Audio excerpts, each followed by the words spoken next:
Very little seems actually to be known about the mysticism of the Near East.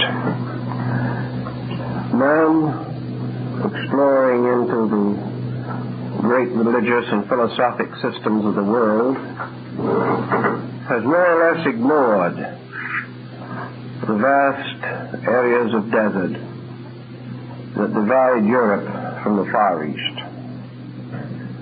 We have a suspicion that long ago great cultures flourished in this area.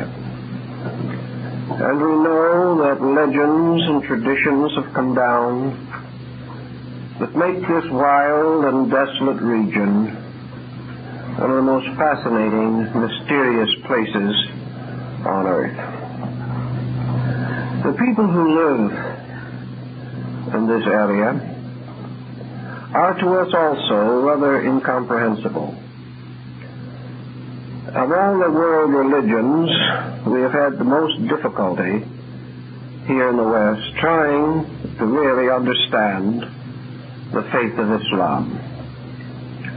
There are many students of other Oriental beliefs, but very few of our background who have given much real thought or attention to the religions and faiths of the deserts of the Near East or North Africa. The few who have entered this area and become impregnated with its subtle force and power have held the Muslim in high esteem. They have found him to be a wonderfully integrated human being, reliant upon the inner resources of himself, a true friend, a deep and sympathetic companion, but at the same time a fierce enemy. The virtues and vices of the desert have belonged to these people from time immemorial. By their very psychic integration, their philosophy of life has been associated with sand and rock and palm trees, caravan routes, oases, and the slender fingers of the towers of mosques rising from the desert. It has all been part of their way of life. Yet when we come closer to them, we are amazed at the childlike cheerfulness of these people. They are strangely and deeply sophisticated and at the same time utterly naive. Very simple things bring them great joy. Curious superstitions that we can scarcely comprehend still regulate much of their conduct. We learn of them by degrees, by a process of acceptances in which they have to accept us.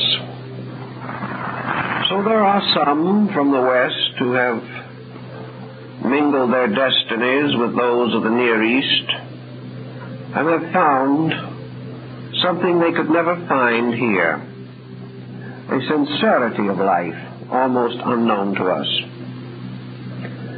I rather suspect from talking with Muslims in various walks of life, including the priests of some of the greater temples and shrines, mosques, that the Muslim is in much in our condition as far as his religion is concerned. He does not know too much about it himself.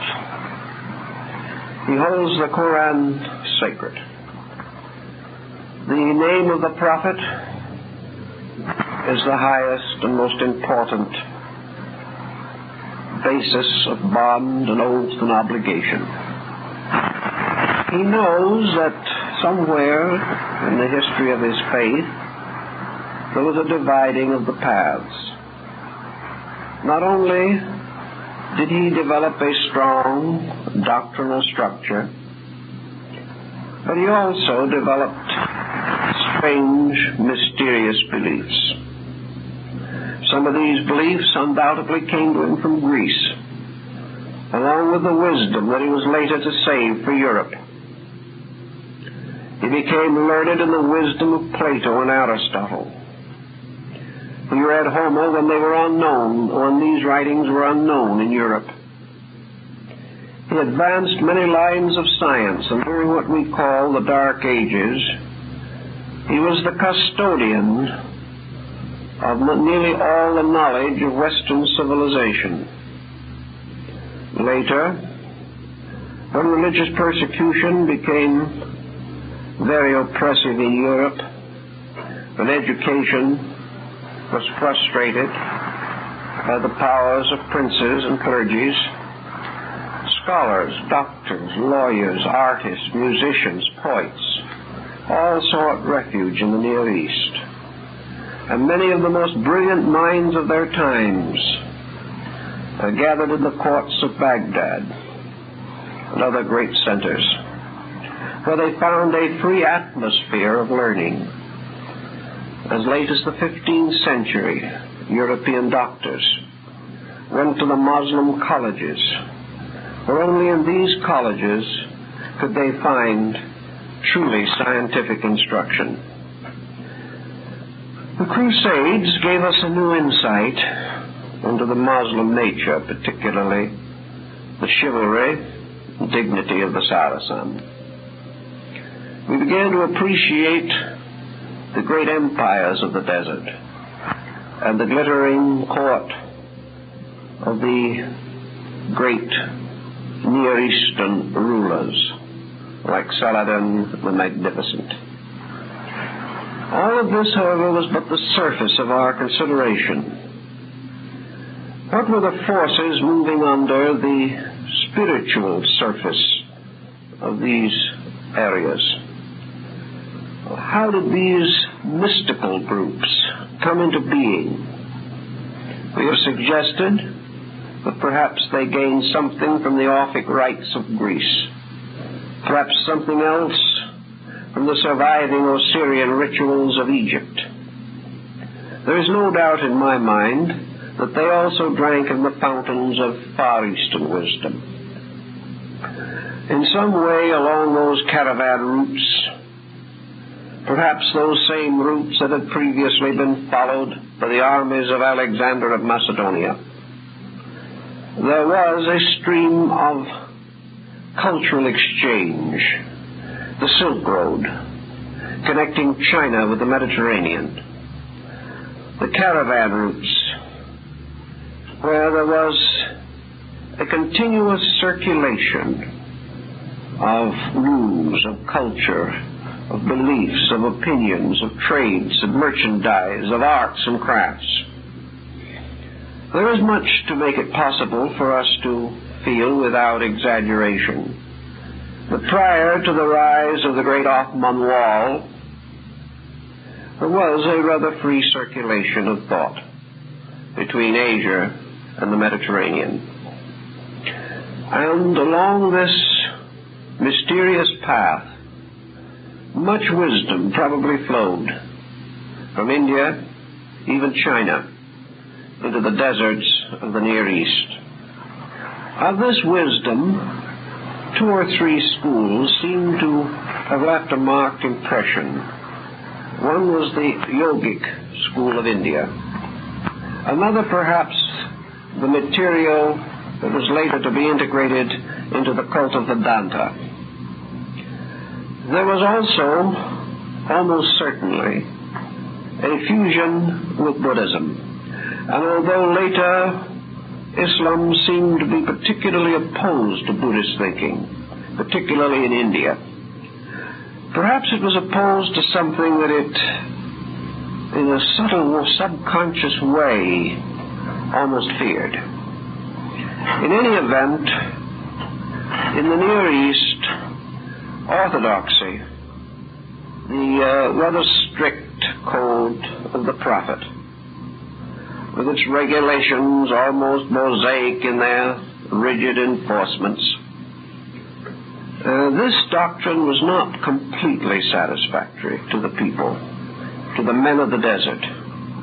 As one of them is supposed to have said, referring to the situation, in all these doctrines there is too much thunder and too little rain. It was without anything to make fruitful the parched sand of dryness. And we are all rather well acquainted with what happens when doctrines become dry, as most of them finally do. In the Near Eastern mystic, we probably therefore do find something of what India called the doctrine of the void. This voidness plays a rather prominent part in the pessimism of Omar Khayyam. The doctrine of the void was a strange, sad, at the same time, almost happy sense of utter and complete futility. It had something to do with the idea of fatalism that dominated the Near East for a long time and even still has a large part in its psychology.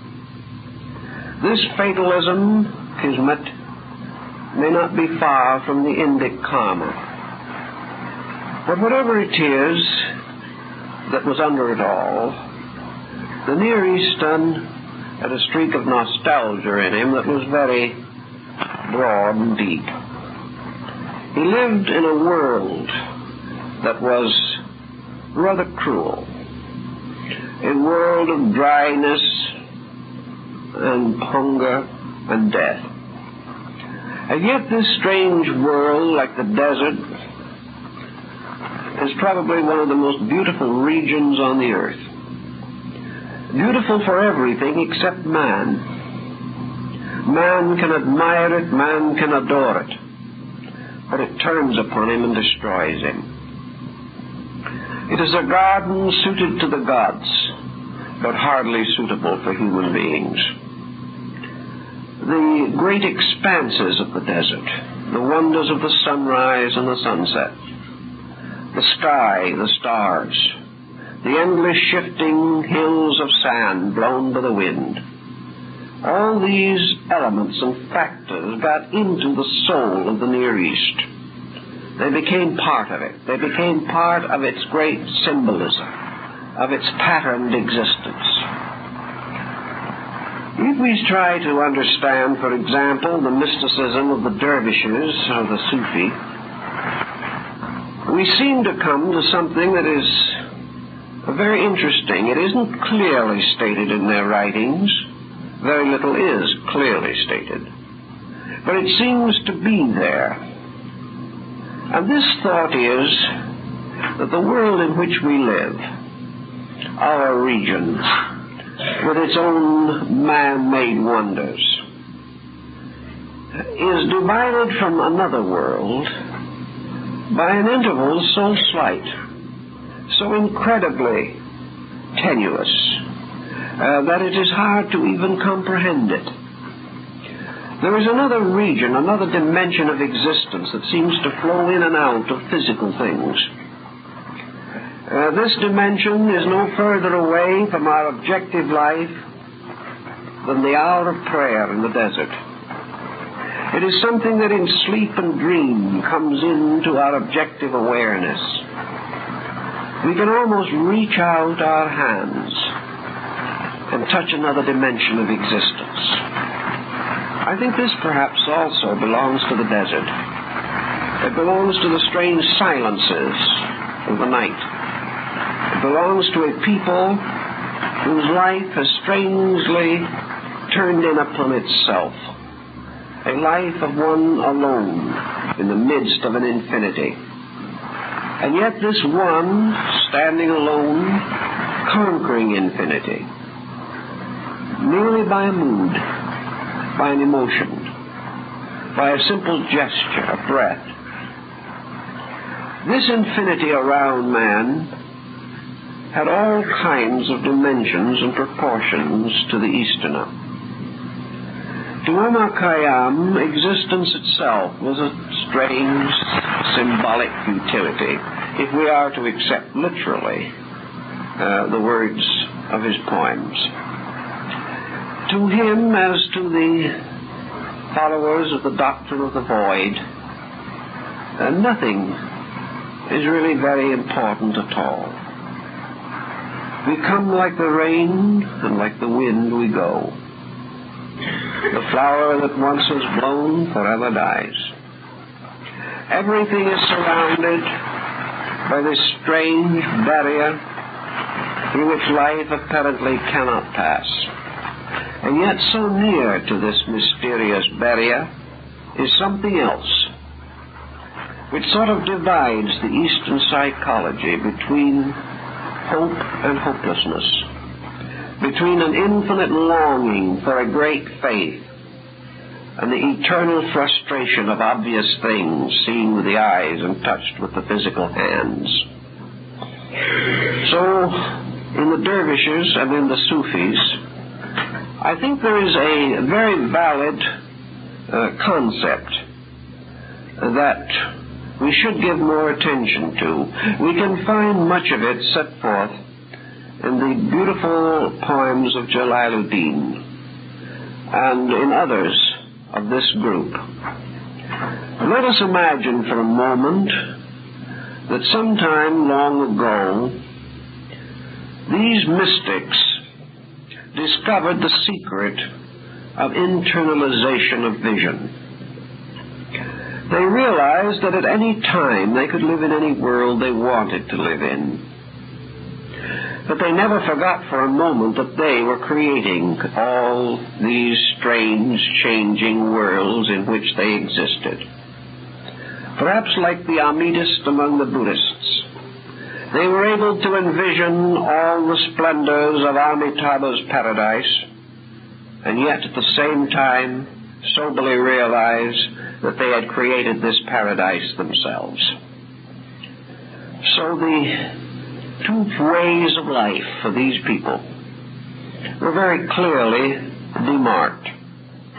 Man can either create a beautiful world or a terrible one. He can live his span of years reaching out his finger toward an intangible sublimity, or he can, so to say, rot out his years with no faith in anything, no hope.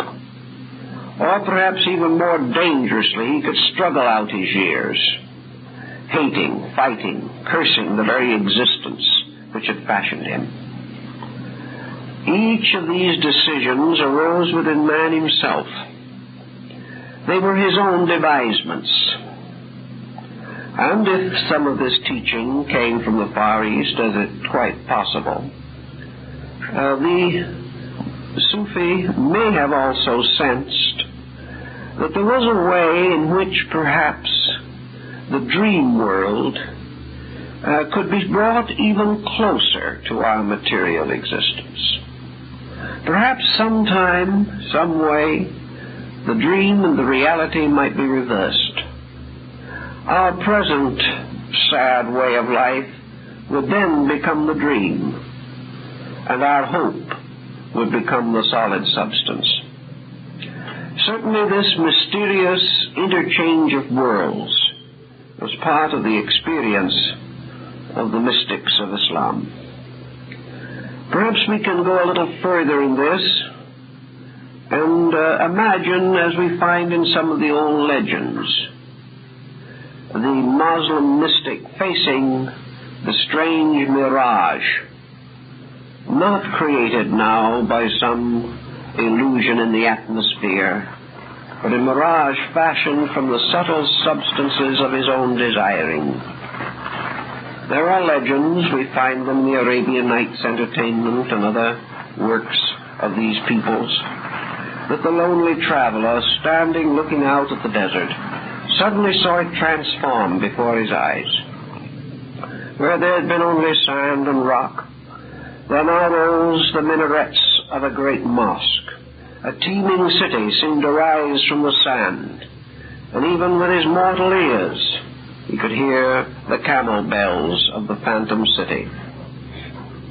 and from the steps of the great mosque there streamed out the strange masters of mysteries in their green robes, the saints of Islam, and the mysterious beings who lived only in this strange atmosphere of mirage and wonder. In the desert, therefore, almost anywhere could rise a paradise as strange and wonderful as that sensed by the Orthodox Muslim as the reward for mortal virtue, or a paradise as strange and fantastic as that created by the hashish dreams of the assassins. Somehow there was this great question, however: was the mirage real? Was this phantom city actually out there somewhere?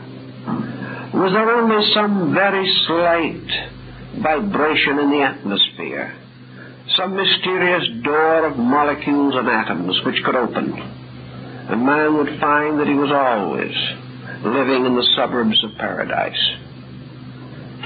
Certainly these mystics began to contemplate bringing these dreams closer to the facts of things. Whether they really knew how these mysterious sights were fashioned, we are not sure. Perhaps even if we thought we were sure, we would still not know. For in our way of thinking, dreams are not real, but perhaps actually they are more real than the waking circumstances we have come to accept. So out of this strange sensing of a better world moving around within and through the present one, the Muslim mystic seemed to sense that paradise interpenetrated his desert land. It was not a place far removed in some remote corner of the earth. It was there with him in the desert. And the very sands upon which he walked washed the shores of heaven. It was a very interesting, strange, perhaps deeply psychological situation. But out of it arose a series of rather tangible and important consequences. The Muslim mystic created for himself in this strange way a world of incredible beauty. A world in which every wonderful, lovely, fantastic thing had a real substance. A world in many ways an extremely sensual world, and in other ways strangely spiritual and unbelievable. For in this world are all the wonders of Muhammad's paradise, but also here walked the gray-bearded sages who had been upon the earth since the beginning of time. Here the mysterious saints of the Dervishes who had retired from the world could commune with their disciples. They could walk down the mysterious bridge of air and moonbeams and appear in the desert to comfort the needy or enlighten the truth seeker. Everywhere man dwelt, he was on the very steps of another somewhere, where the various hopes and dreams and aspirations and fulfillments of all things, all these were possible. And the next step could only be the continuation of the first. The instinct of the individual to transfer his center of consciousness from the painful mortal sphere to the rapturous regions of his heart's desire. Here he came nearer and nearer into the mystery of yoga. Here he began to recognize what the European masters of magic used to call the mystery of the astral light.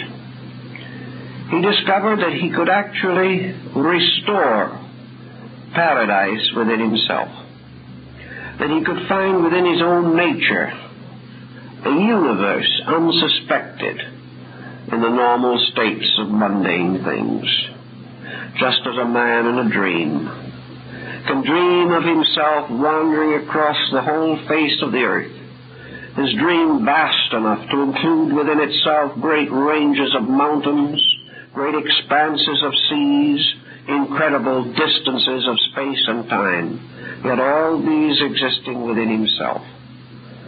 So perhaps there was a way of moving into the dream. Perhaps man could pass through the mysterious looking glass, like Alice in Wonderland, and find that this strange region that seemed as though he had fashioned it was not really fashioned by him at all, but only discovered, and that it was a legitimate expanse of magnificence, that he could, under certain conditions, step across from the finite into the infinite without the mystery of death, that he could find inwardly in his meditations the road that led to the mysterious shining mosques in the air where the saints dwelt forever, adoring the eternal God. As a result of this type of thinking, the Muslim began to use his own nature as a strange symbol. He transformed every worldly thing into a symbolic equivalent. He no longer regarded words as having the common traditional meanings with which we are acquainted. He gave them rich poetic license of their own. He used them in special ways, creating a vocabulary of mysticism. He was not alone in this. Nearly all other nations did the same thing. That is why the language of the poets will always be incomprehensible to those who have no poetry in their hearts. In any event, the mystic began to think of all material things as in some way the lengthening shadow of this mystic universe of realities. All mortal joys were but shadows of eternal joy. All earthly wisdom but the faint shadow of eternal wisdom. Everything in this world was only a likeness, a mask, a ghost of some reality that existed only in the invisible natures of things. Man himself was an appearance. And behind this appearance with which we are all familiar was a mystery that no one has ever solved. We think we know the man, we shake his hand, we do business with him, we share the road with him, but we never know him. Everywhere the inner parts of things are hidden. And the Muslim had to decide in his own way one of two points. First of all, when he looked into this man's face, was there a being behind this face? Was there a mystery there at all? Or was this face all of the man? Was it merely a mask, animated? Was there really nothing behind that face other than the commonplace with which we are most generally familiar? Was this face the real person? Would it grow old and die? And when it died, when the face died, would the man no longer exist? Some took this rather pessimistic point of view, but even in these cases there is doubt as to their real intention. But to the others, the more idealistically contriving, this face was like the mask worn by an actor. Behind the limited expressions that move the features of man's face was a mysterious luminance, the real face. As the poet said, we could only see it a little bit, shining through the eyes. These eyes that could blaze with hate, these eyes that could turn to the eternal gentleness of love. Something was behind the mask, but only on rare occasions did this something escape enough for us to really sense its meaning. So little by little, our Persian mystics took the whole world to be a face, a mask, a persona. This face was enough for those who had no other hopes or fears. Perhaps this face itself could be lifted sometime to Muhammad's paradise. Perhaps this face would still be counted among the faithful. Or it was even more likely that this face would vanish away, but that the being behind the face would not cease. That this being in some way could no longer be visually comprehended, but that death was merely tearing away the face we see, leaving the being we have never seen, and we will never really be able to see. This, in turn, led the Muslim mystic to all kinds of strange exaggerations about the mysteries that were taking place behind the mask. Whether it was the mask of the masked prophet, or whether it was simply the mask of the newborn babe, what was behind it? What did it mean? What kind of a world did man really live in? Did he live in 3 dimensions, or did he live in 50 dimensions without realizing the extent of his own consciousness? Was there within himself a mysterious power that could break through all of these appearances and reveal to him this land forever impinging upon mortality? Was it true that Muhammad's paradise interpenetrated every grain of desert sand? That even in the actual words of the Quran itself, every man gazing into the sunrise gazed into the face of Allah? What was this mystery? Was everything merely the shining light of God, which we did not know how to understand? Were we looking out and saying these are rivers and mountains and palm trees and cities, when in reality we were looking into the face of God? All the interpretations, all the explanations depended upon the mood of the men of the desert, the world in which they lived, the loneliness in which they were born and died. I think, however, in this searching, the Dervishes and the Sufis, and to a measure also the Druses of the Lebanon, came finally to the conclusion that the thing that divided the world we see, the mask, from the reality which we do not see, was a moment of the suspension of breath. True, if the heart ceases, men die. And in that simple instant of the stopping of a heart, a world ends. A kind of existence ceases forever.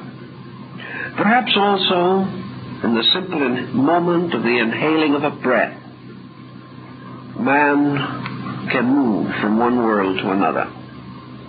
In some mysterious way, it is possible in the dimensions of mysticism to open up this strange internal existence so that it becomes more real than the world around us.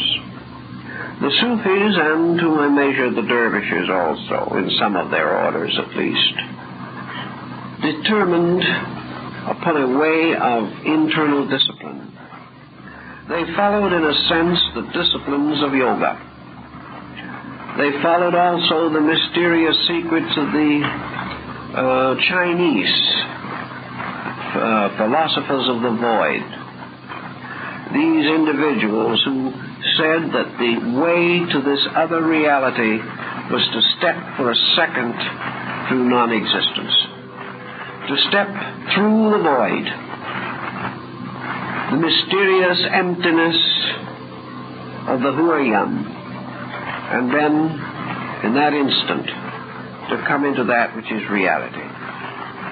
To the Sufis, this stepping into the void, this stepping from all condition or any condition to the suspension of any and all condition, was through meditation, was especially through the supreme cultivation of cosmic silence.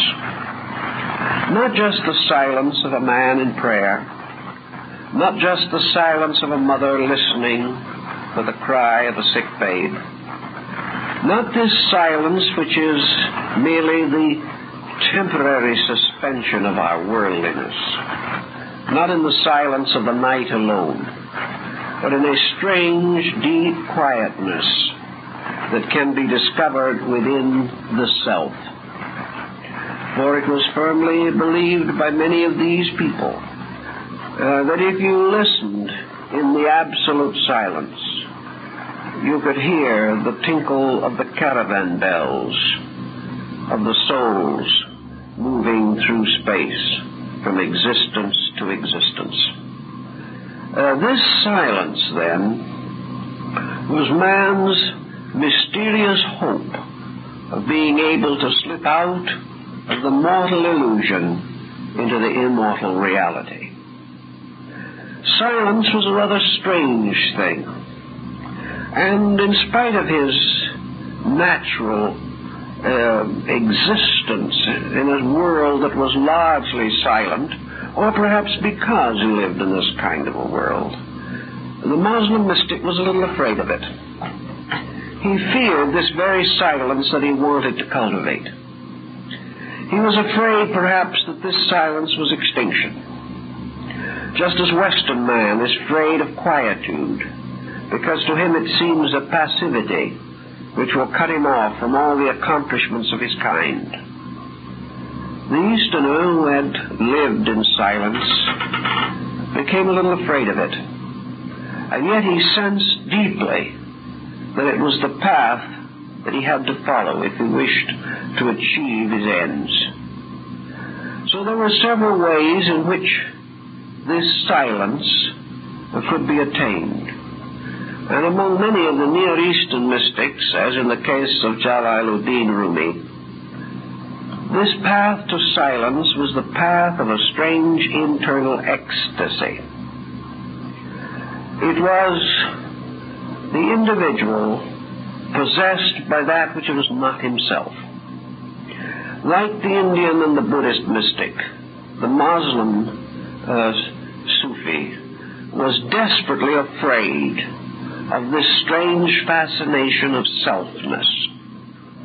He knew in some mysterious way that he could never escape from the desert and its loneliness and the heat and the sun and the arid land unless he could defeat the instinct of selfness within himself. He had to escape from the hypnosis of his own purposes. As long as he was totally self-centered, as long as his every thought was upon himself, upon his own achievements, upon the numerous possible accomplishments which distinguished even the life of the desert, a self-accomplishment that could lead to pride and fortune and involvement and attachment, unless there was some way out of this, he could never step across and escape from the face which he saw in his mirror. This face was the image of a selfness, and behind it was something else, and he could only discover it by breaking through the hypnosis of his own self-existence. So in the Muslim concept of this, we have this tremendous emotional unselfness. We have the individual striving desperately to be lost in something else. Perhaps if he could be totally lost in the desert, he would find that part of his nature which was hidden from him by the commonplace.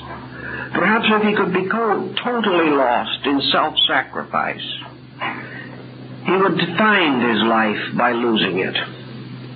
Perhaps if he was completely lost in his adoration of the beloved, he would find in this complete self-abnegation the kind of love that would bring him close to God. In any event, there had to be this escape from the tremendously personal. There had to be this strange experience of being picked up and carried completely away from self, so that self is no longer important, He looked around him and he tried to find symbols of this escape. He found it in the mother, willing to die for her ailing babe, willing to sacrifice her own life to protect the life of the little one. He found it also in the patriot, willing to die for his country, for his honor, or the preservation of his way of life, even though this way of life was so strange and tiresome and barren.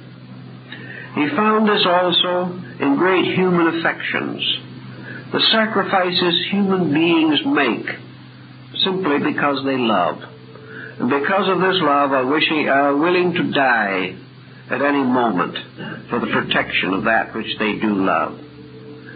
Wherever there is great unselfishness, there is great good. Wherever there is selfishness, there is great evil. Wherever there is worldliness, there is selfishness. And the only way to break through this mystery, this mask of existence, is to find some way of forgetting self, of leaving self far behind in the service of something greater.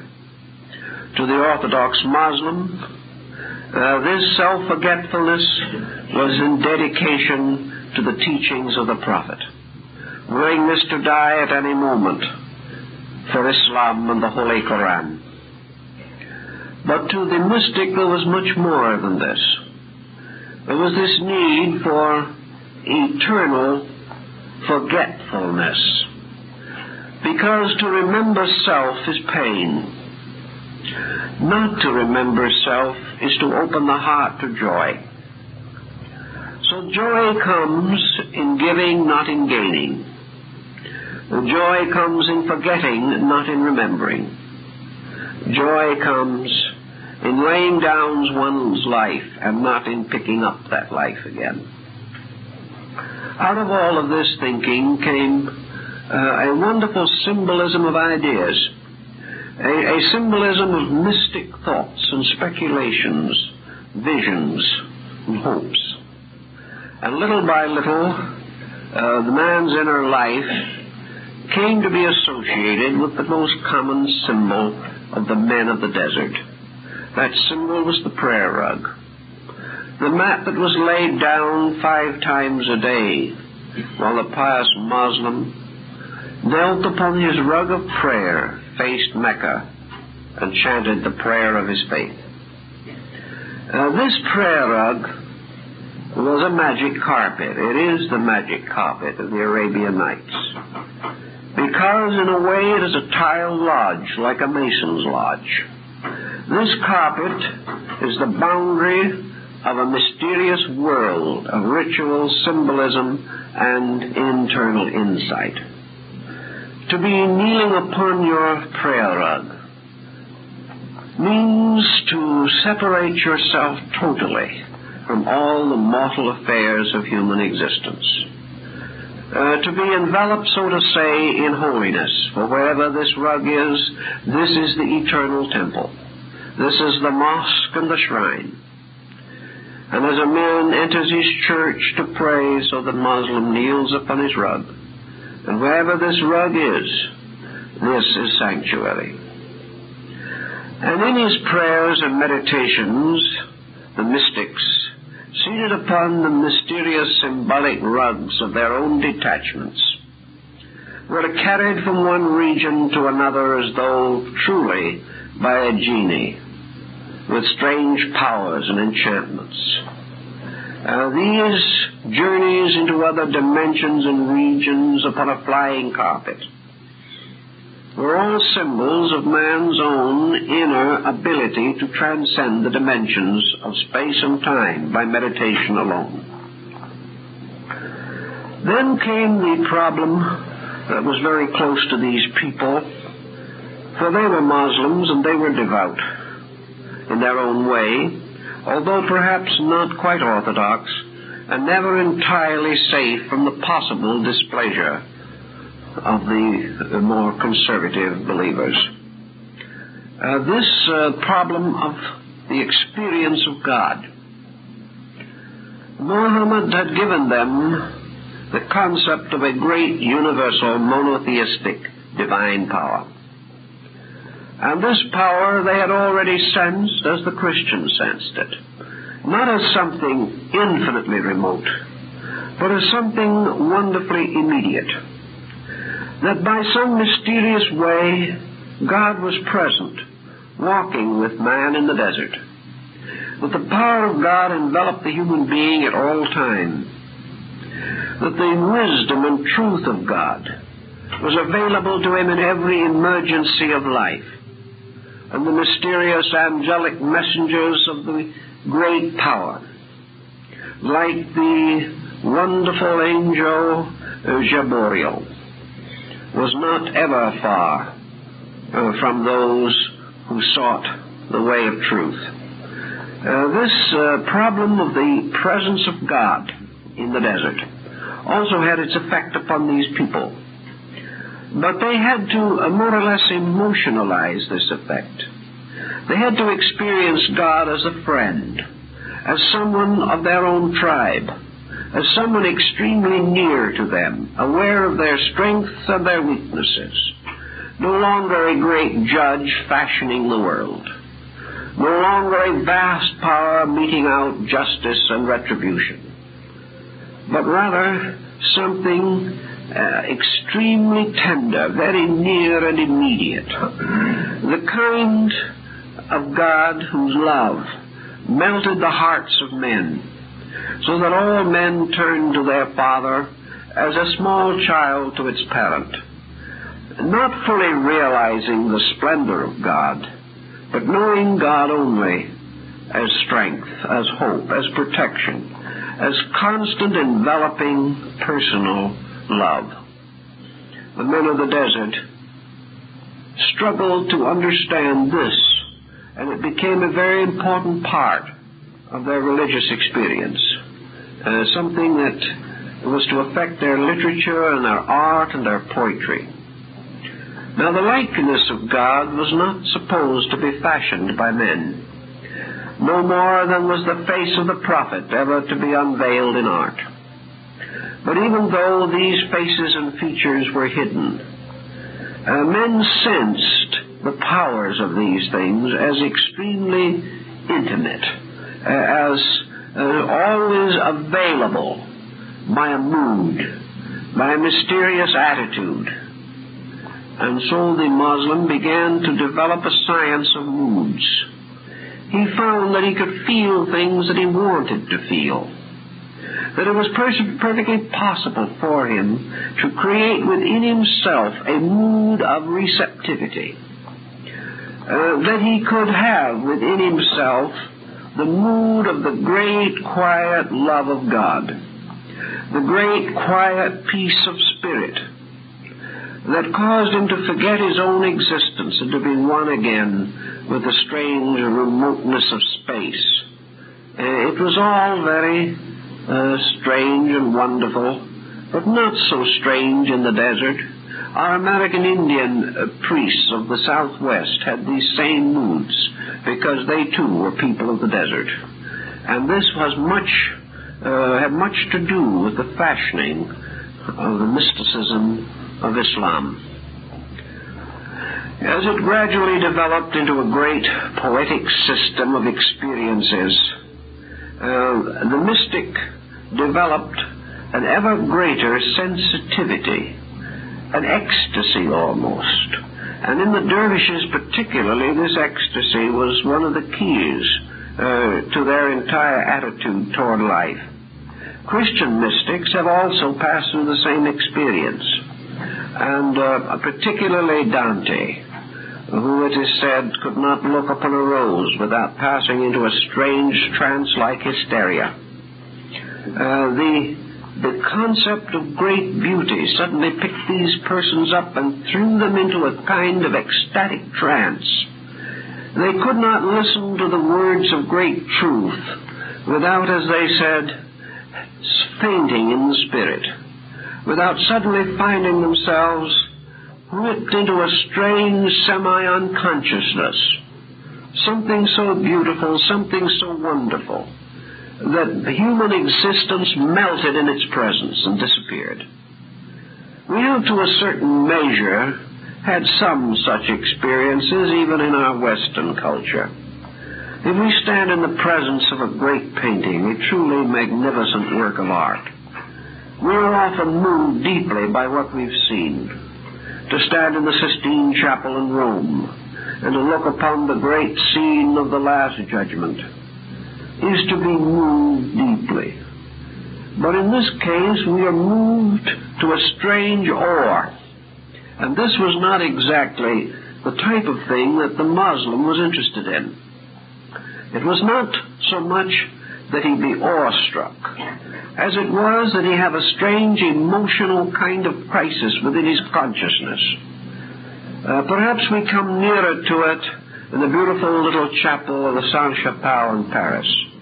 Here in a tulip-shaped chapel, entirely of stained glass, not of great size, but of perfectly sublime proportion, in the presence of a diffused light that shines down from an absolute symmetry to cast all its rays upon the altar beneath which is hidden the wreath of thorns. In this, perhaps, we come a little nearer to the ecstasy of the Muslim. Here is something so exquisitely beautiful that we seem to pass into tears in the presence of it. We are so happy we cry.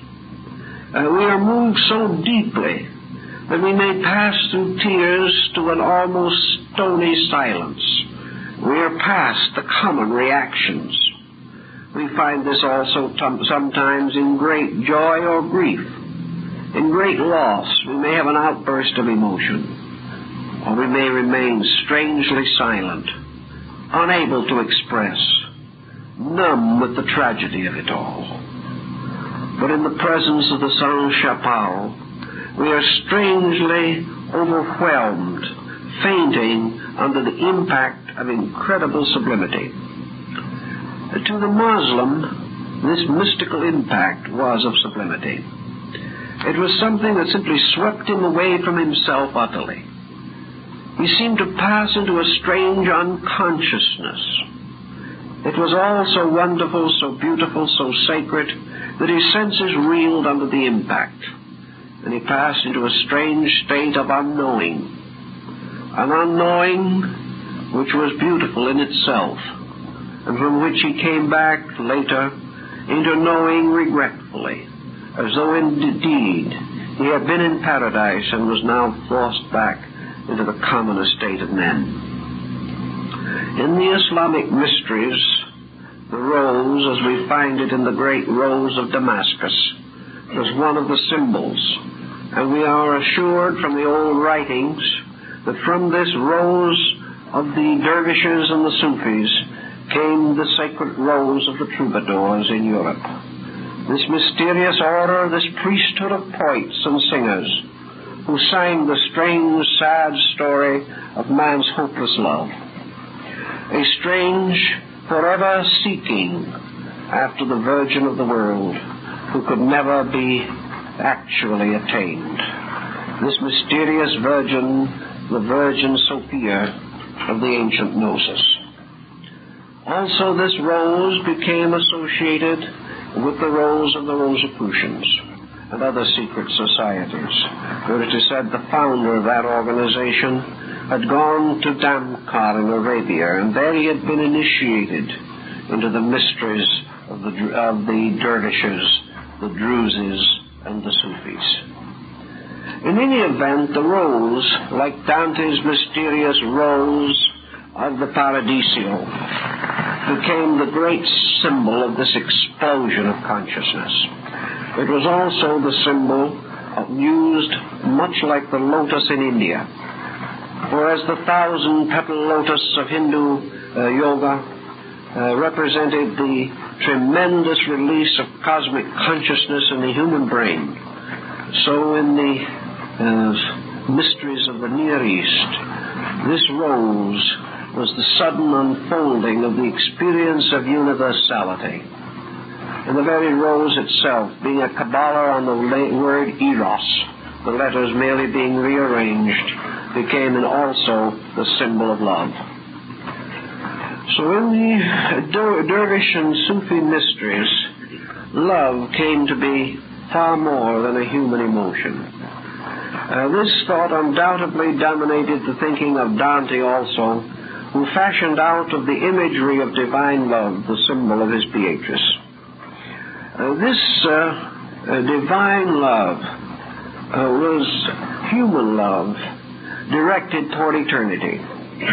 It was human love sublimated infinitely and dedicated to the service of the eternally beautiful, the eternally good, and the eternally lovable. Love, therefore, became a shadow symbol, a word symbol for the supreme passion of the human soul, the passion of St. Francis of Assisi, the passion of St. Buenaventura and Santa Teresa, the passion of those in whose spiritual experience there is this tremendous unfolding of absolute adoration for the infinite beauty in the root of existence. I think the Muslim in many ways worshipped beauty, or worshipped a God who walked in beauty. To him, the beauty of existence was of the greatest psychic appeal. Again, perhaps, because it represented a kind of world that he knew only in a fragmentary way. One little rose growing in the desert by the side of some oasis. He saw this beauty flash but seldom to his eyes, and therefore it had great and sublime meaning for him. It became perhaps the eternal symbol of that which is the most desired. Out of this came the strange, lovesick language of the Persian poets, in which it seemed as though they spent all their days and nights serenading some blessed damozel.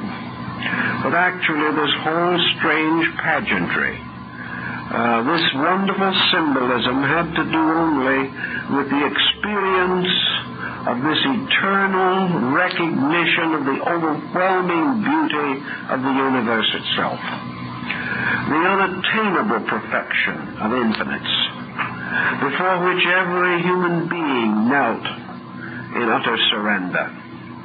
The pure experience of love itself, apart from any addiction to human frailty.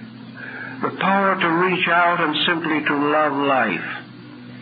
To reach into the unknown and find there the infinite loveliness of God. This moved these people. Moved them to produce some of the most glorious literature the world has ever known. A literature, however, which we have utterly failed to understand. A literature which perhaps most of them never really understood, but which shines with the strange light of this ecstasy of man's ever seeking for reality. And under the mysterious symbol of inspiration, this infinite longing for the light, the mystic of Islam used the symbol of the vine. To him, wine was the symbol of ecstasy, even as it was in the Bacchic rites of ancient Greece, and continued to carry the same essential meaning in the Eucharistic mysteries of Christianity. The mysterious power of wine, the wine of life, seemed to lead to a parallel that was very interesting. Man taking a little more wine than was his need, suddenly released from himself his true and essential nature.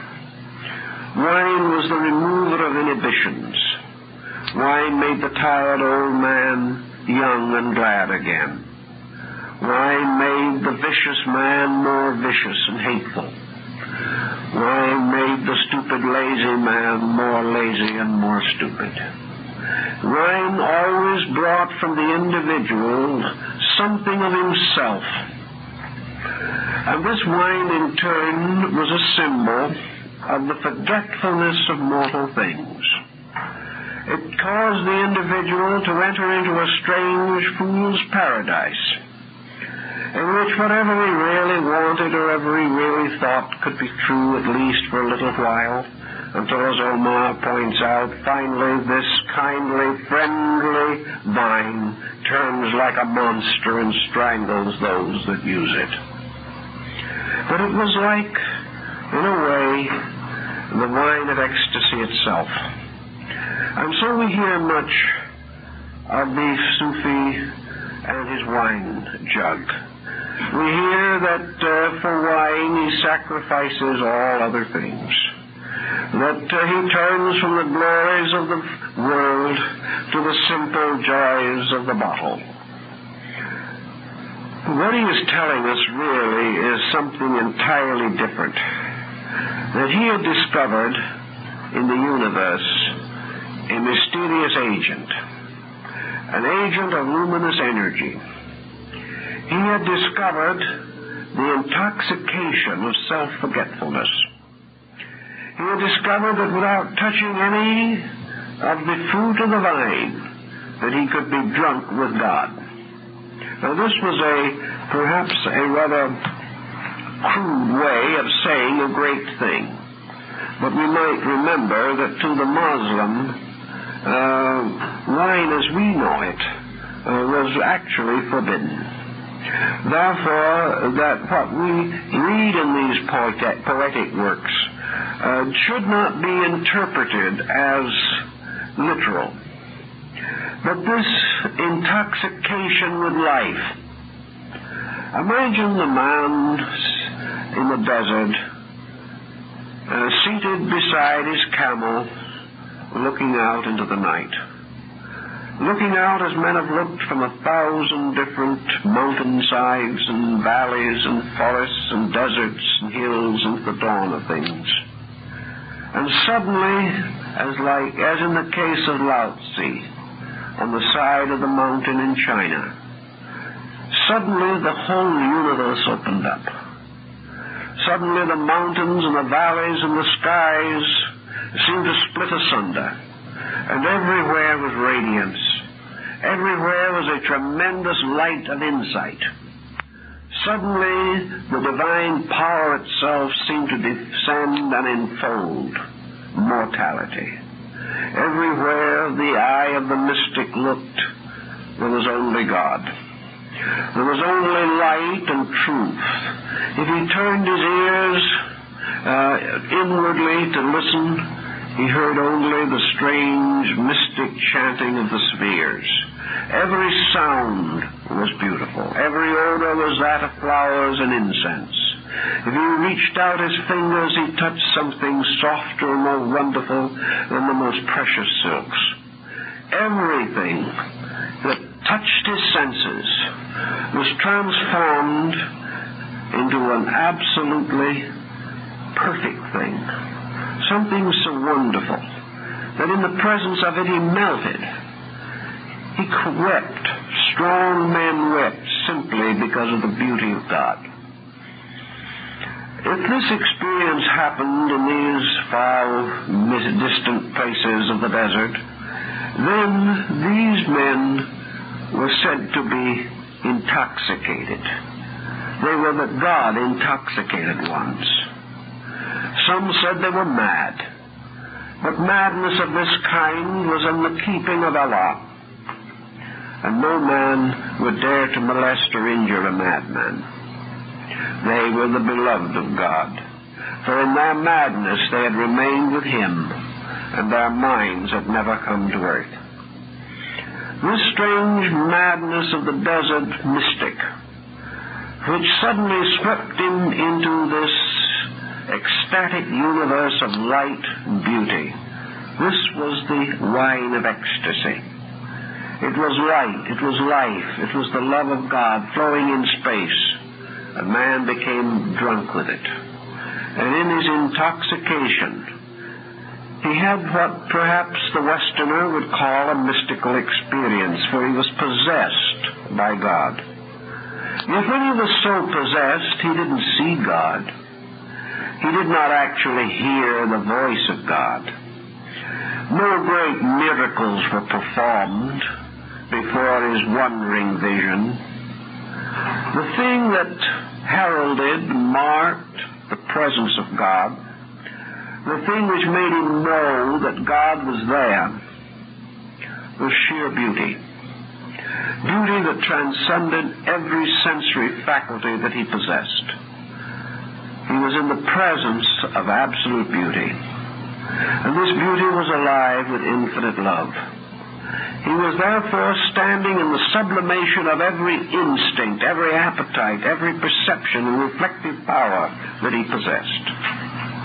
He was alone in space with this experience of being enfolded by the wonder of God.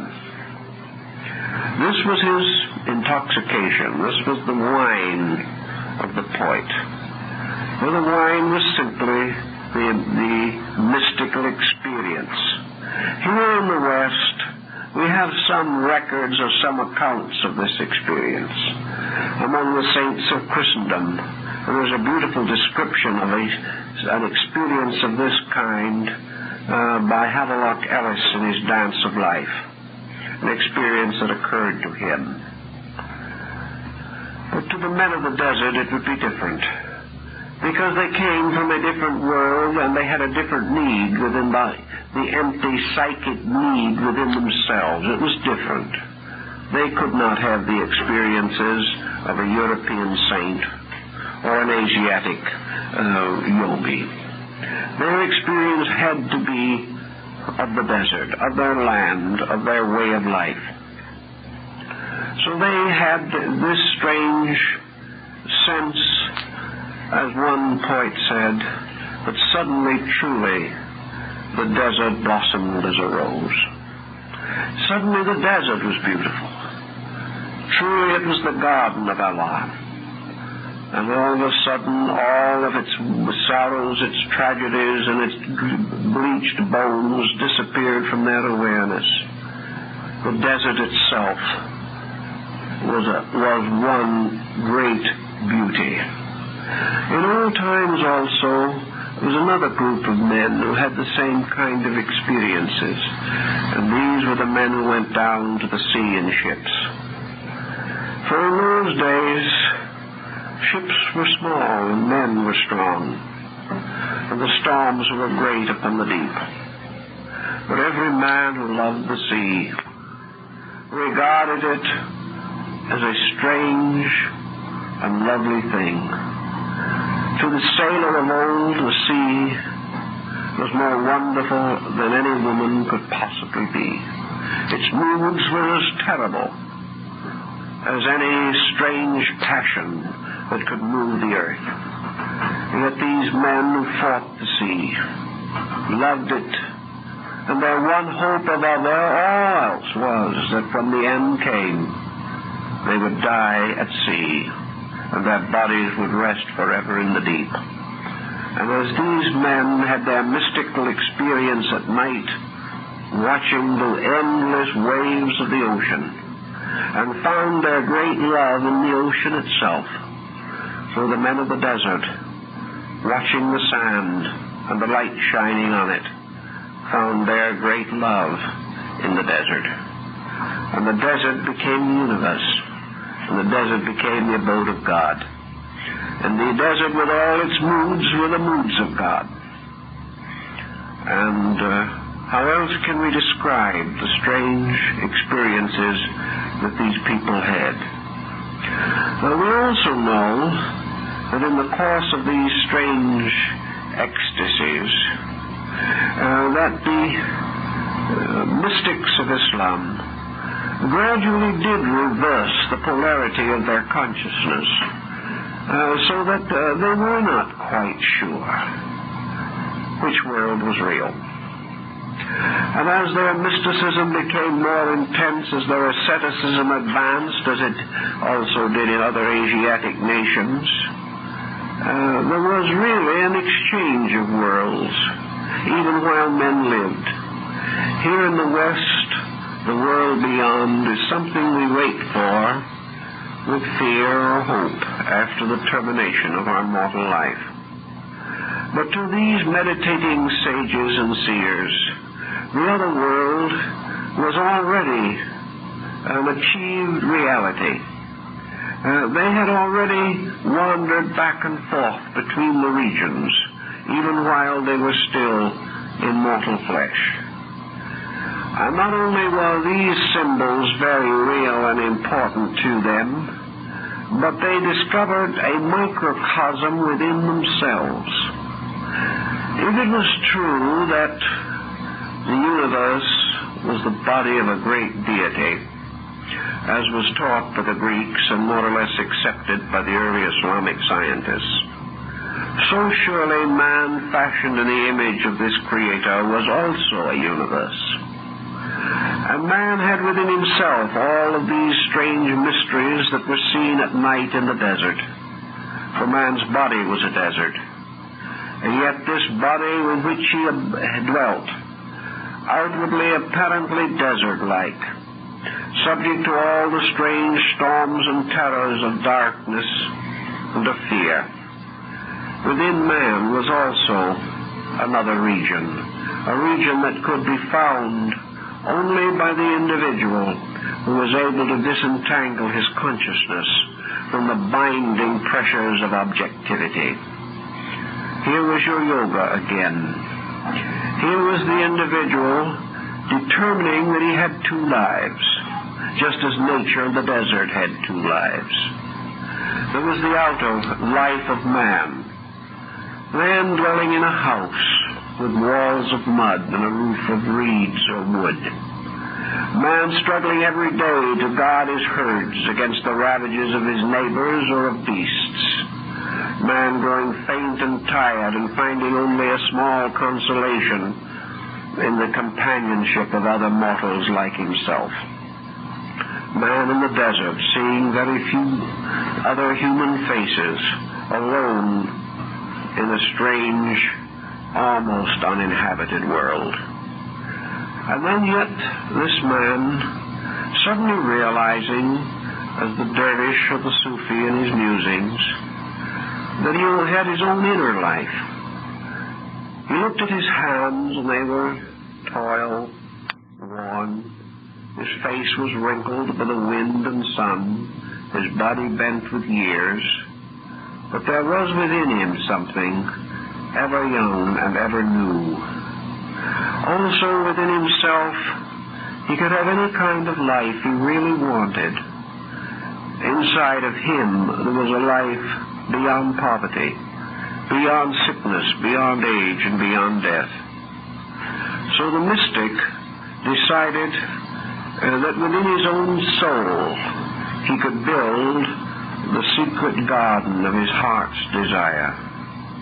And the mystics always symbolized the quiet inner life as a beautiful garden, like the garden of the troubadour, within which grew forever the rose of immortality.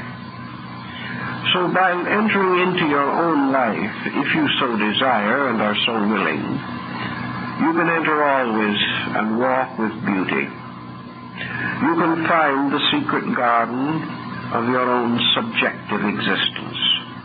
Here you will find all the flowers never fade. You will find that no weeds come into this garden unless you permit them to. You can enter into this garden as the 7 sages of China retired to their bamboo grove. And here you can do all the beautiful things, and think all the beautiful thoughts, and feel all the beautiful emotions that seem vain and foolish and audacious in the material world. Here you can sing songs of great beauty, even though your physical voice cannot carry a tune. Here everything can be as you want it to be. Now in the West we are very afraid of these things. We are afraid that the individual will sink into a kind of imaginary world, and there he will become a hopeless psychotic and never come out again. We believe that men can drown in their own subconscious or their own psychic dilemmas.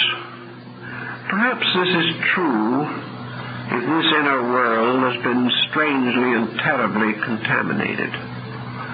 But the men of the desert were a simple people. They had very few great ambitions. Wealth was beyond even a hope. Success was only for those who were born to command. For the rest, life was the desert, the sheep, the little village, the mosque. There was nothing else.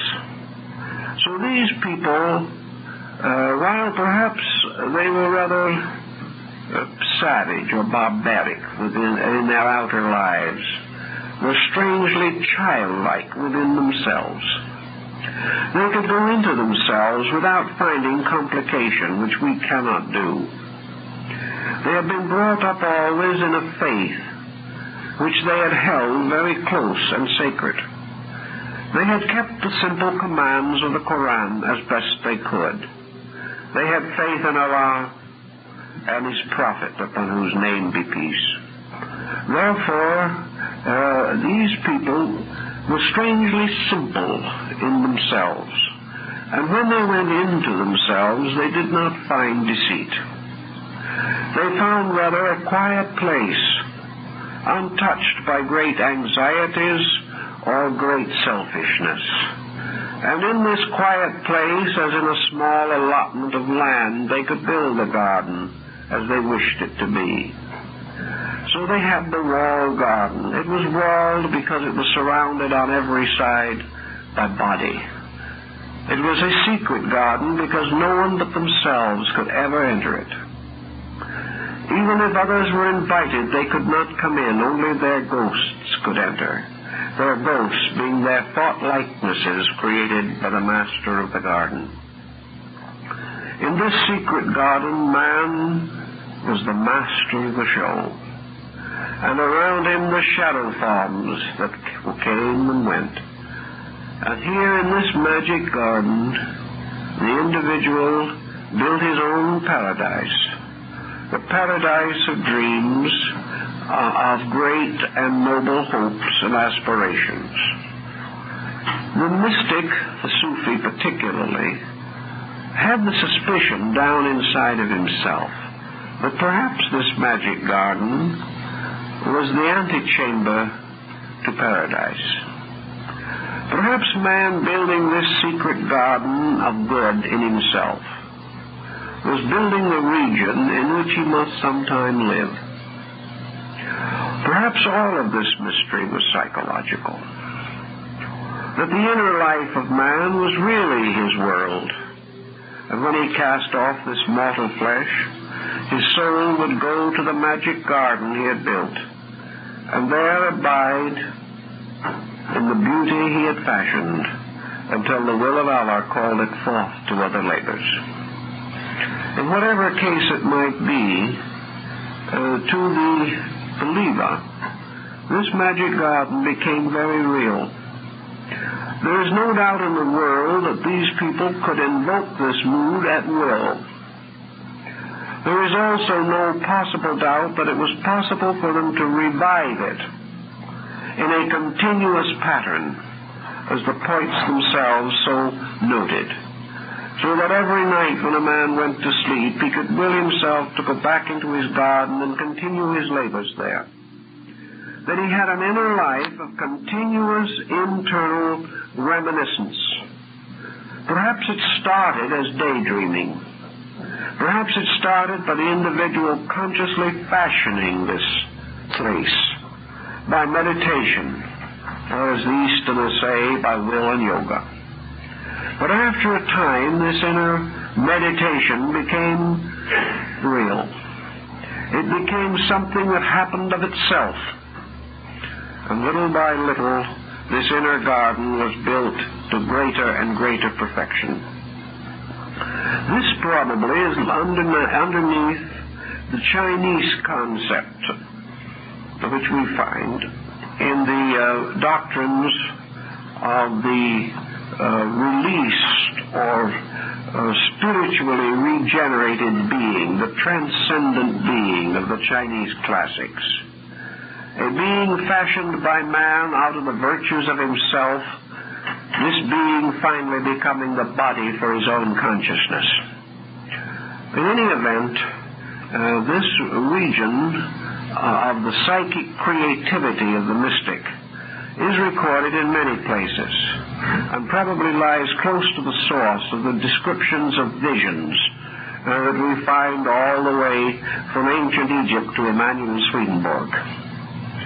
These visions seem real. Andrew Jackson Davis, the seer of Poughkeepsie, the American mystic, psychic, describes the Summerland, which he actually visited in his own psychic experiences. Here was a beautiful land of mountains and valleys and shrines and temples where everything was beautiful and everyone was good. He really believed that he saw these places.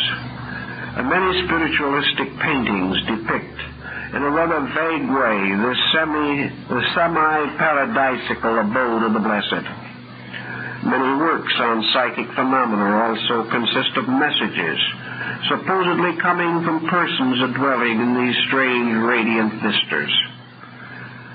The Sufi almost surely tells us the clue, or gives us the clue to the whole thing, the magic garden of his own believing. The mysterious visualization within himself which finally caused this vision to take substance. Here I think we come also very close to a problem involving modern psychology in the West.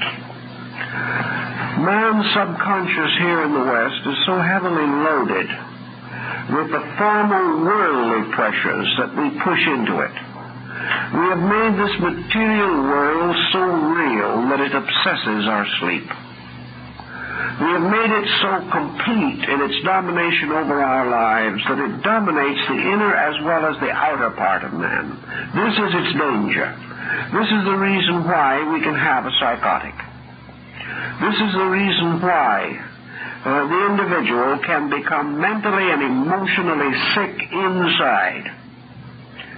This sickness is due to the tremendous power which he possesses to internalize external things, and at the same time to carry into this internalization all the unfulfilled ambitions and pressures and longings of his life. All of these, however, worldly. All of these binding the internal to the external. All of these making it seem to be necessary for man to succeed as a physical being in order to attain any degree of consolation of spirit. Spirit depends upon matter for its fulfillment in Western man. Spirit depends upon wealth, achievement, prestige, and status for its satisfaction. While this continues, of course, the individual will have not a quiet inner life, but a heavily conditioned one. The inner life of the average person is simply not suited for any form of tranquility. We go inside and we find chaos and confusion.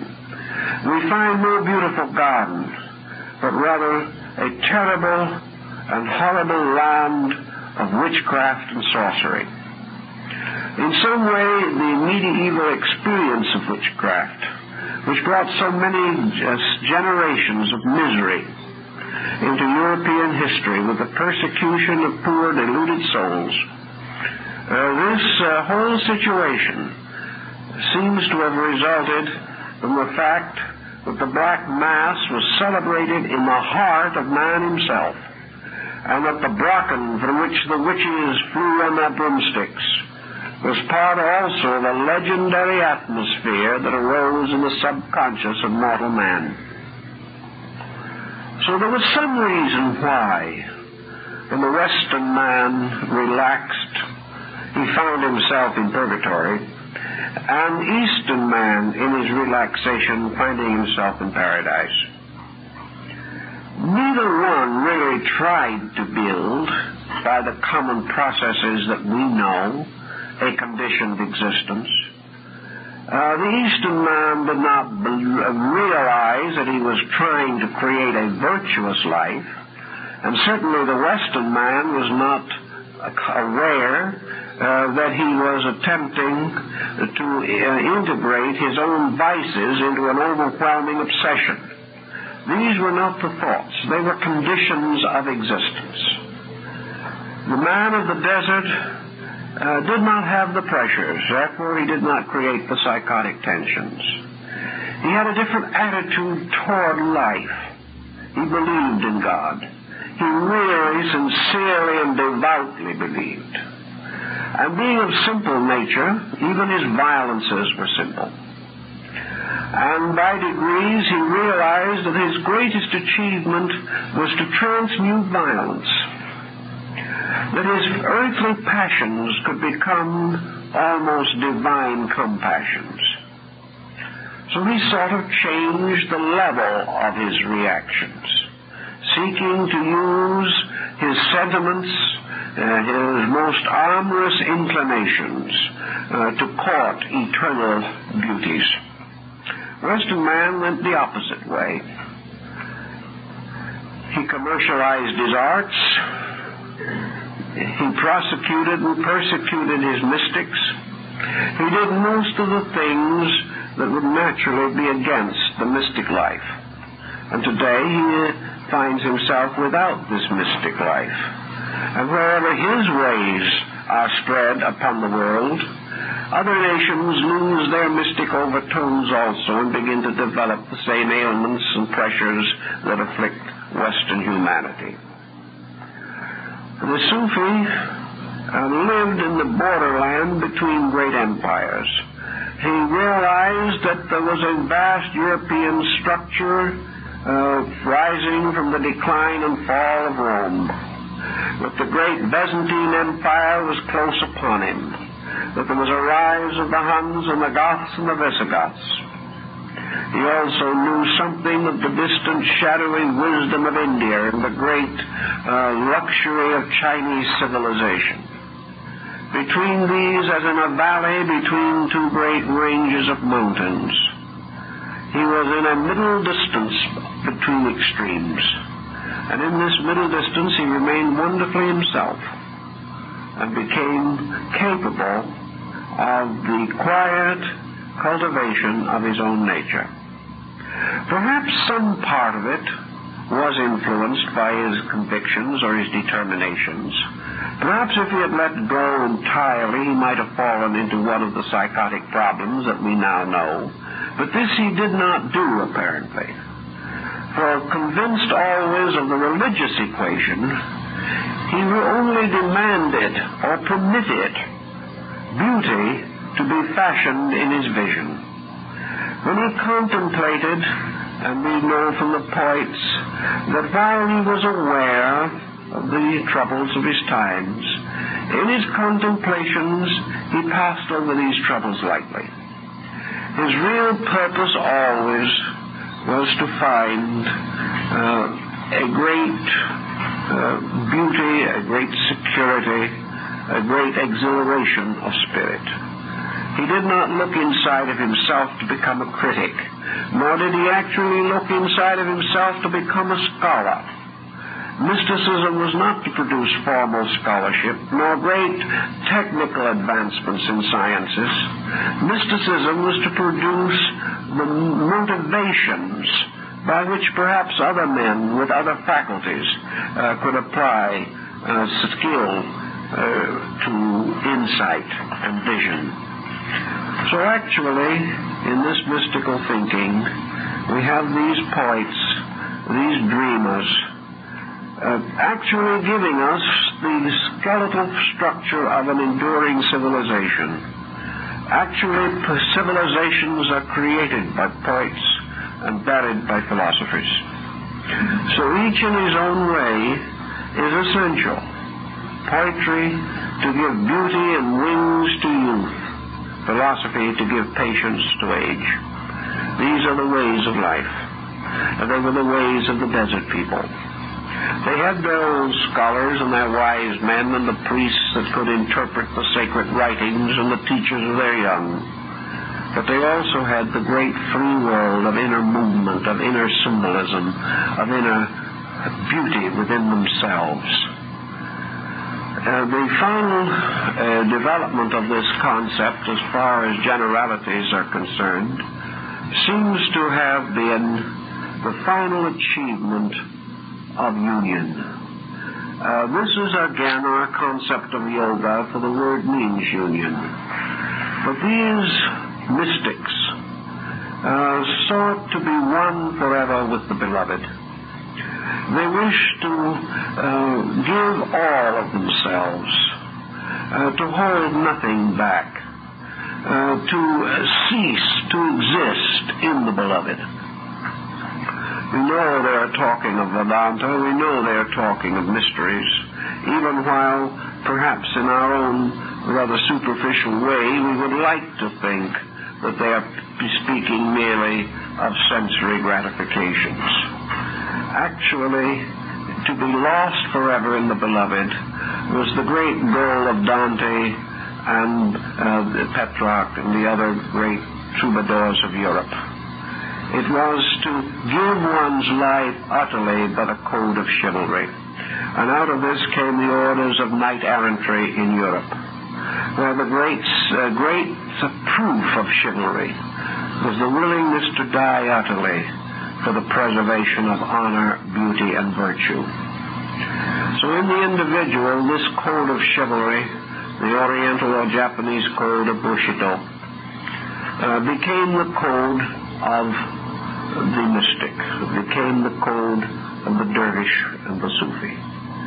He wished to die for truth, or perhaps more correctly, to die into truth. He knew, as the yoga teaches, that as long as the self remains, truth cannot be perfect. As long as man remains man, he cannot know God in the fullness of his knowing. For in the final union of all these separated and dissonant parts, nothing remains except God. Man vanishes, creation vanishes. Only the eternal love, wisdom of deity remains. So this was to die for the beloved, to cease completely in this strange sense which suggests the Eastern nirvana. There has been a great deal of talk, a great deal of thought as to the meaning of nirvana in Buddhism. Whether it meant merely the dying out of the fires of lust and selfishness and greed, or whether nirvana represented truly and utterly the complete and utter end of self. And the Buddhists themselves divided their thinking into two groups on this. One, that nirvana was indeed the individual ceasing completely as a living sacrifice to truth. For as long as man existed, error existed. As long as the individual was himself, evil must continue in the world. For man cannot be completely good. And if he appears to be becoming better, it is not because he is increasing in virtue, but because eternal and inevitable virtue itself is increasing in him.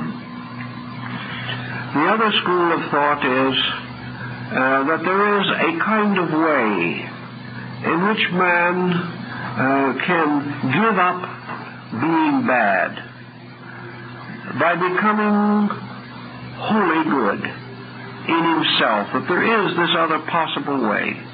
And the only way that he can become wholly good, or as nearly completely good as possible, is that he shall become absolutely selfless.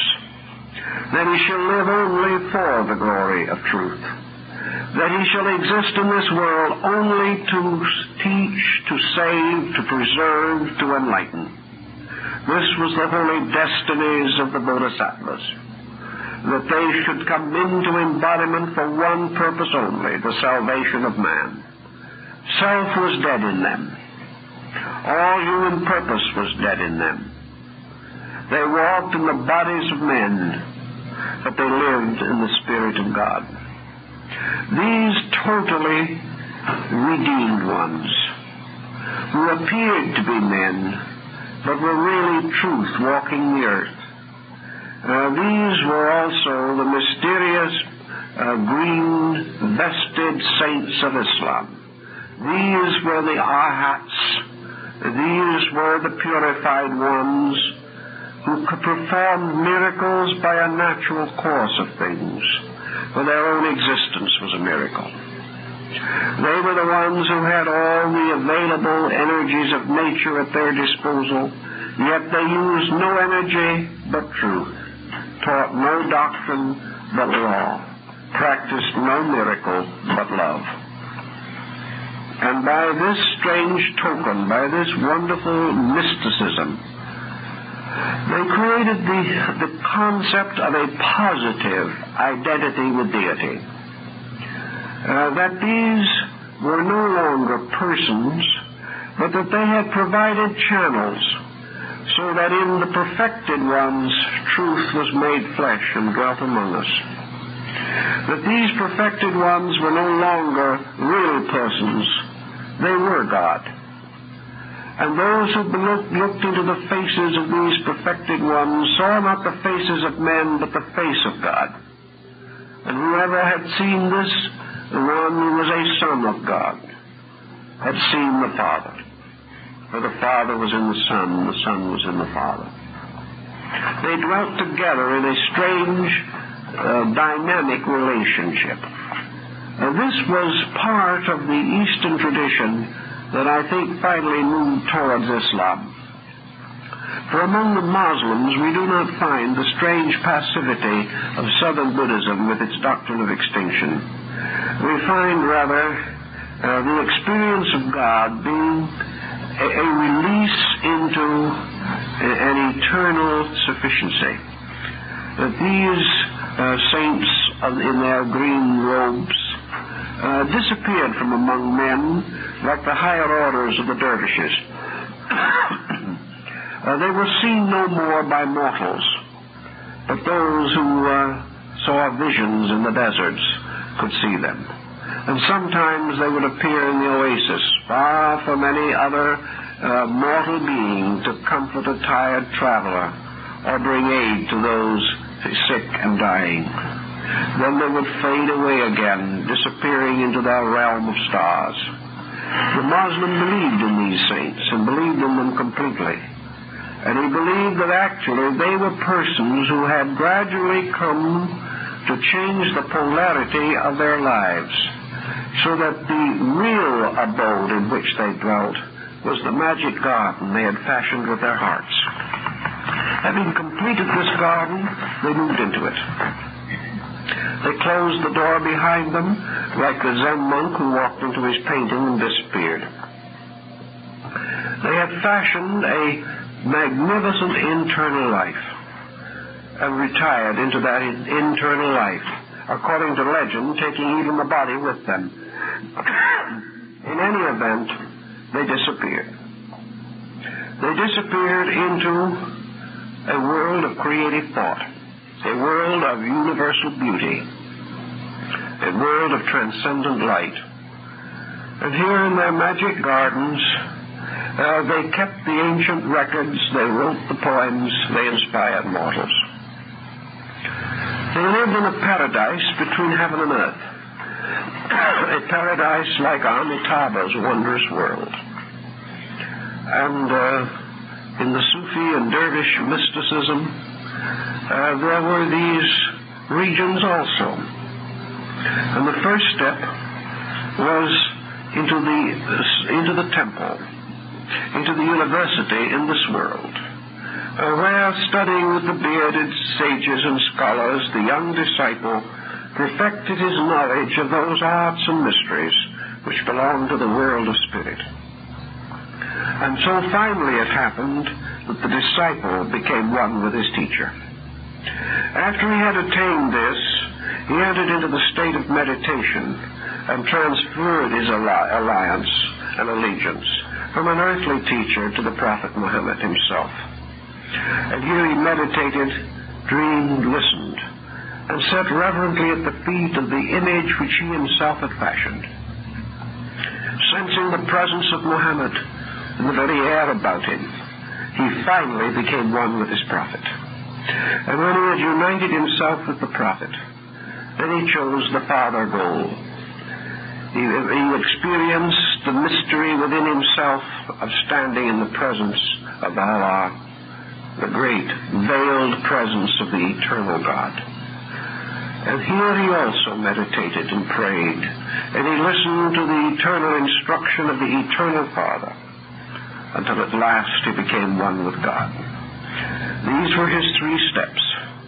These were the mysterious regions through which he passed. From earth he moved to paradise, and from paradise to eternity. These were his dreams, these were his goals. Perhaps he was a very wise man, perhaps a very confused one. We do not know. But one thing we do realize is that out of the strange legendary and lore of these peoples have come some of the most beautiful thoughts we have ever had in this world. Thoughts of such exquisite refinement, the thoughts so elevating in spirit, that they are like the mysterious gallandalios of music, like the strange grace notes of Bach. They make a tired world seem strangely rich and warm with their beauty. And just as the wonderful arabesques upon their mosques, the intricate designs of inlaid semi-precious stones in white marble, are among the treasures of the world, so the strange, subtle pageantry and artistry of their creative insight, painted pictures in words, painted pictures in thoughts, made magnificent panoramas and spectacles, which no other nation ever apparently dared to fashion in the same way. They had the abandon of a great artist. They had the complete freedom of an emancipated soul, using his brush and palette for the revelation of his deepest convictions. And that which he finished in this strange artistry was truly mystical, truly sacred in its substance. And we recognize it today. We recognize something of his purpose underneath all of the appearances of things, simply because good from good comes. And all the beauty of the Near Eastern wisdom can only tell of the strange, deep beauty of the mystics themselves. The mystics were the true priests of Islam. The mystics are the ones who really sensed what happened to Muhammad in the dark nights on Mount Hira. They realized the strange torture of the prophet's soul. They realized the agony he went through in his own inner seeking for the lost faith of his fathers.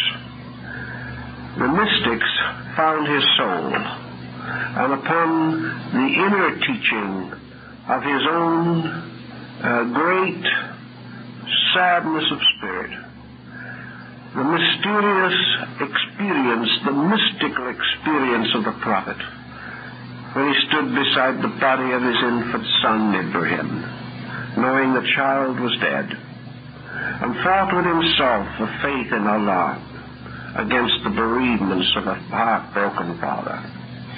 And how this struggle led finally to greater and greater dedication. How little by little this man found his union with his God.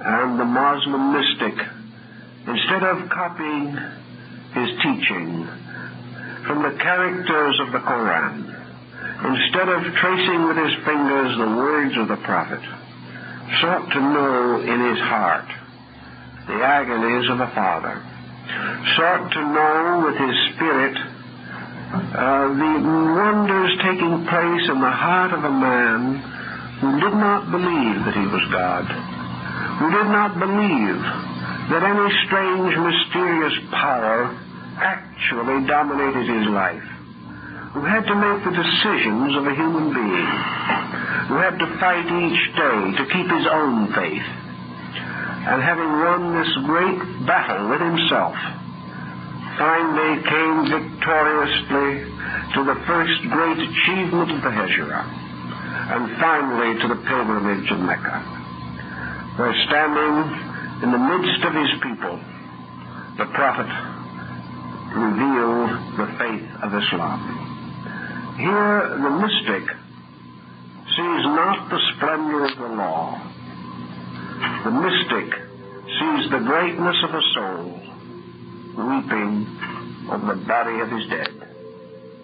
This is the difference, and out of this difference came the strange, quiet wisdom of the desert, and also this great search for the supreme love, for the supreme understanding that makes it possible for man to know with everything that he has in his soul that Allah is great, that there is no God but Allah, and Muhammad is the prophet of Allah. This was the wisdom of the desert, but in the hearts of men, not in the books of the law. Well, next week we will continue this discussion of the Persian mystics. Thank you very much.